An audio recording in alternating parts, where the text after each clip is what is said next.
2023 July 3 മുതൽ ഏഷ്യനെറ്റിൽ സംപ്രേഷണം ചെയ്തു തുടങ്ങിയ സൂപ്പർ ഹിറ്റ് പരമ്പരയാണ് ഗൗരി ശങ്കരം. സീരിയൽ തുടങ്ങിയിട്ട് ഒരു വർഷം ആകുന്നുള്ളൂവെങ്കിലും സീരിയലിലെ ഓരോ കഥാപാത്രങ്ങൾക്കും നിരവധി ആരാധകരുണ്ട്. ശങ്കർ മഹാദേവന്റെയും ഗൗരിയുടെയും കഥാപശ്ചാത്തലത്തിലാണ് സീരിയൽ മുന്നോട്ടു പോകുന്നത്. നായകനായ ശങ്കർ മഹാദേവ് എന്ന കഥാപാത്രത്തെ അവതരിപ്പിക്കുന്നത് ഹരിശങ്കറാണ്. നായികയായ ഗൗരി എന്ന കഥാപാത്രത്തെ അവതരിപ്പിക്കുന്നത് വീണ നായരാണ്. കഥയിൽ ഗൗരി എന്ന നായികയുടെ ഏട്ടനായി എത്തുന്നത് ആദർശ് എന്ന കഥാപാത്രമാണ്. ഈ ആദർശ് എന്ന കഥാപാത്രത്തെ യഥാർത്ഥത്തിൽ അവതരിപ്പിക്കുന്നത് കണ്ണൻ ബാലചന്ദ്രനാണ്. താരം സോഷ്യൽ മീഡിയയിലും സജീവമാണ്. ഇപ്പോൾ കണ്ണന്റെ ഏറ്റവും പുതിയ വിശേഷമാണ് സോഷ്യൽ മീഡിയയിലൂടെ വൈറലാവുന്നത്. ഇപ്പോഴിതാ ആദർശ് എന്ന കഥാപാത്രത്തെ അവതരിപ്പിക്കുന്ന കണ്ണൻ ബാലചന്ദ്രന്റെ വിവാഹനിശ്ചയം കഴിഞ്ഞു.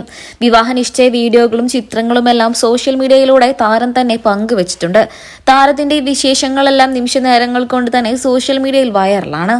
2023 ജൂലൈ 3 മുതൽ ഏഷ്യനെറ്റിൽ സംപ്രേഷണം ചെയ്തു തുടങ്ങിയ ഗൗരി ശങ്കരം സീരിയലിന് ആരാധകർ ഏറെയാണ്. അതിൽ ഏറെ ശ്രദ്ധ നേടിയ രണ്ട് കഥാപാത്രങ്ങളാണ് ആദർശും കൃഷ്ണവേണിയും. ആദർശ് എന്ന കഥാപാത്രത്തിന്റെ ഭാര്യയാണ് കൃഷ്ണവേണി. ഈ ആദർശ് എന്ന കഥാപാത്രത്തെയാണ് കണ്ണൻ ബാലചന്ദ്രൻ അവതരിപ്പിക്കുന്നത്. ഗൗരിയുടെയും ശങ്കറിന്റെയും കോംബോയേക്കാൾ ഏറെ ഇഷ്ടം ആരാധകർക്ക് വേണിയുടെയും ആദർശിന്റെയും കോംബോ കാണാനാണ്. അത്രയ്ക്കും ആരാധകരാണ് ഇന്ന് ഈ കോംബോയ്ക്കുള്ളത്.